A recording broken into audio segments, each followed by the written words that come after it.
तो क्या 2 चरणों में होगा नीट का एग्जाम? क्या इसे हाइब्रिड मोड पे कर दिया जाएगा? प्रथम और द्वितीय चरण में कितने विद्यार्थियों को क्वालिफाई किया जाएगा? हाइब्रिड मोड क्या होगा? क्या इसमें फर्स्ट स्टेज या सेकेंड स्टेज ऑनलाइन होगा या ऑफलाइन होगा? और क्योंकि नीट 2025 का सिलेबस ऑलरेडी डिक्लेयर किया जा चुका है, तो क्या फर्स्ट स्टेज और सेकेंड स्टेज में यही सिलेबस लागू होगा? ये सारे वो सवाल हैं जो आपके मन में आ रहे होंगे। नीट यूजी से जुड़ी हुई एक जबरदस्त खबर आ रही है और जिसे नीट एग्जाम देने वाले हर स्टूडेंट को जानना चाहिए। हाँ दोस्तों, ये बहुत इंपॉर्टेंट खबर है क्योंकि पिछले साल जब नीट का एग्जाम पेपर लीक होने की खबरें आई थी, उसके बाद गवर्नमेंट की इमेज के ऊपर बहुत बड़ा डेंट लगा था। गवर्नमेंट ने एक कमेटी का गठन किया था जिसके अनुसार उनको ये रिपोर्ट देनी थी कि किस तरह के बदलाव नीट एग्जाम के अंदर किए जाने चाहिए। फिलहाल इसकी रिपोर्ट आई है और इसको सुप्रीम कोर्ट के सामने पेश किया गया है और माना जा रहा है कि गवर्नमेंट ने अपने तरफ से सभी सिफारिशों को मान लिया है। लगभग 25 लाख से ज्यादा स्टूडेंट्स के ऊपर नीट के इस पैटर्न को चेंज होने का सीधा सीधा इफेक्ट आएगा। और आप सोच रहे होंगे और जानना चाहते होंगे कि क्या इस साल नीट 2025 में ये पैटर्न लागू हो जाएगा। जी हाँ दोस्तों, जिस तरह से लास्ट ईयर नीट एग्जाम में अनियमितताएं पाई गई थी, उसके बाद शिक्षा मंत्रालय ने परीक्षाओं को और पारदर्शी करने के लिए और निष्पक्ष संचालन करने के लिए 22 जून को इसरो के पूर्व अध्यक्ष डॉक्टर के राधाकृष्णन की अध्यक्षता में एक कमेटी का गठन किया था और इस कमेटी के अंदर all India institute of medical science के प्रूव डायरेक्टर रणदीप गुलेरिया जी, विजय राव, राममूर्ति के, पंकज बंसल, आदित्य मित्तल और गोविंद जायसवाल भी शामिल थे। तो एक बड़ी कमेटी इसके लिए बनाई गई थी और उसने अपनी रिपोर्ट दे दी है।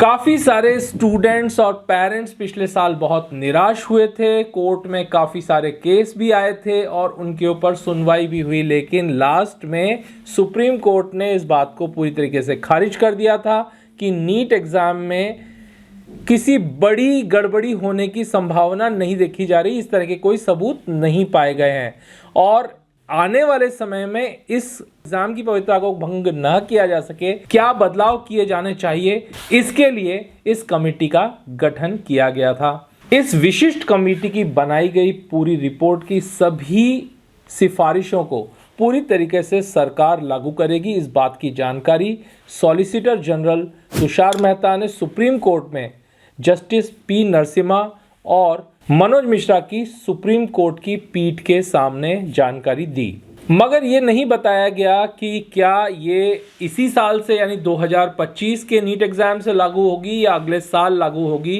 क्योंकि अभी एक लंबी प्रक्रिया बाकी है। बहुत सारे सवालों के जवाब ढूंढने बाकी हैं। इस एग्जाम को किस तरीके से लिया जाएगा, क्योंकि सिलेबस ऑलरेडी डिक्लेयर किया जा चुका है। हालांकि अभी तक नीट का फॉर्म नहीं निकला है और तारीख नहीं डिक्लेयर हुई है, लेकिन माना जाता है कि ये मई के फर्स्ट वीक के फर्स्ट संडे पर होती है। उसी प्रकार से इस साल भी होगी। लेकिन इस खबर के बाद ये कंफर्म हो गया है कि अब नीट की परीक्षा का पैटर्न बदलने जा रहा है और ये भी माना जा रहा है कि जिस तरीके से जेईई में एडवांस्ड और मेंस होता है, कुछ इसी तरीके का पैटर्न मेडिकल एग्जाम्स में भी होने लगेगा। तो पहले जिस तरीके से 50% वाले किसी भी स्टूडेंट के लिए नीट एग्जाम देके डॉक्टर बनना पॉसिबल था, शायद अब इसमें कुछ बदलाव हो जाएगा और इससे बाद वो स्टूडेंट जिनकी परसेंटेज कम है या नीट स्कोर कम है, शायद वो आखिरी स्टेज तक नहीं जा पाएंगे। तो इसलिए अब हर बच्चे के लिए डॉक्टर बनना डायरेक्टली पॉसिबल नहीं होगा, हालांकि क्वालिफाइंग का प्रोसेस वही रहेगा।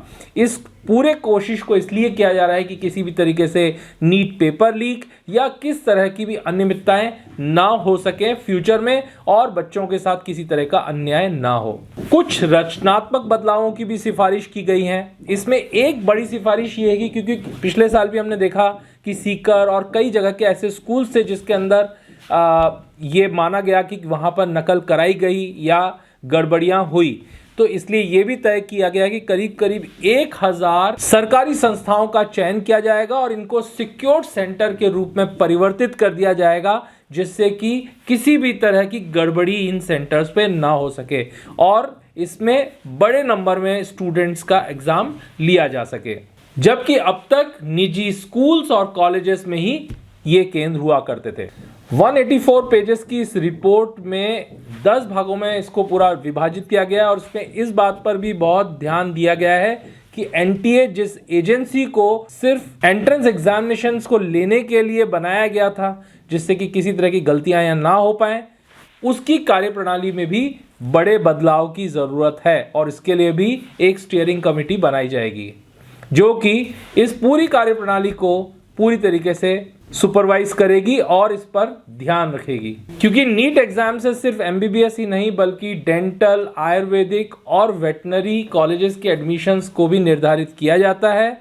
इसलिए एनटीए के सामने एक बहुत बड़ी चुनौती है कि फर्स्ट लेवल और सेकंड लेवल के पेपर को और उसके पैटर्न्स को किस तरीके से सेट किया जाए और इस पैटर्न को जल्द ही निर्धारित करके बताना होगा। प्रथम और दूसरे चरण में कितने स्टूडेंट्स को ये क्वालिफाई करेंगे, जिस तरीके से जेईई के एग्जाम में सिर्फ एक ही अटेम्प्ट और देने का ऑप्शन है आफ्टर 12th, क्या उस तरीके से नंबर ऑफ अटेम्प्ट्स को भी रेस्ट्रिक्ट किया जाएगा या उसमें कोई परसेंटेज क्राइटेरिया डाला जाएगा या इसके अलावा स्टूडेंट को एक निर्धारित परसेंटेज से कम आने पर अगले एग्जाम में नहीं जाने दिया जाएगा। अभी भी इस पर जानकारी आना बाकी है और इसमें क्या नए अपडेट्स आते हैं इसकी जानकारी जल्द ही हम आने वाले वीडियोस में आपको देते रहेंगे। तो जहां तक हमारा अनुमान है इस सेशन यानी 2025 में ये सारी की सारे बदलाव को कर पाना आसान नहीं होगा क्योंकि ऑलमोस्ट फॉर्म्स को निकलने का समय आ चुका है और एग्जाम्स में भी अब ज़्यादा समय नहीं बचा है। तो पूरा एक नया सिस्टम डेवलप करके उसको इम्प्लीमेंट कर पाना 2-3 महीने में ये आसान काम नहीं होगा एनटीए या किसी भी गवर्नमेंट के लिए। संभावना ये जताई जा रही है कि ये अगले साल से होगा, लेकिन फिर भी मैं कहूँगा 2025 में जो भी स्टूडेंट नीट यूजी एग्ज़ाम देने वाले हैं वो अपनी तैयारी करते रहें और तैयार रहें। अगर कोई एग्ज़ाम में पैटर्न में बदलाव आ जाता है तो उसके अनुसार भी आप अपने आप को तैयार करते रहें। लेकिन निश्चित रूप से 2026 के नीट एग्जाम में तो ये प्रोसेस लागू होने ही वाला है और इसलिए आपको इस अनुसार तैयारी करनी शुरू कर देनी चाहिए और इससे काफ़ी अच्छे बदलाव आने की संभावनाएं देखी जा रही हैं। तो ये था पूरा अपडेट नीट के नए आने वाले पैटर्न के बारे में। इसमें और जो भी नए अपडेट्स आएंगे वो हम आपसे साझा करते रहेंगे, इसलिए हमारे चैनल के साथ जुड़े रहिए। चैनल को सब्सक्राइब कीजिए, बेल आइकॉन को प्रेस कीजिए जिससे आने वाले वीडियोस के नोटिफिकेशन भी आपको मिल सके। तो मिलते हैं एक और अपडेटेड वीडियो के साथ। Good bye and thank you.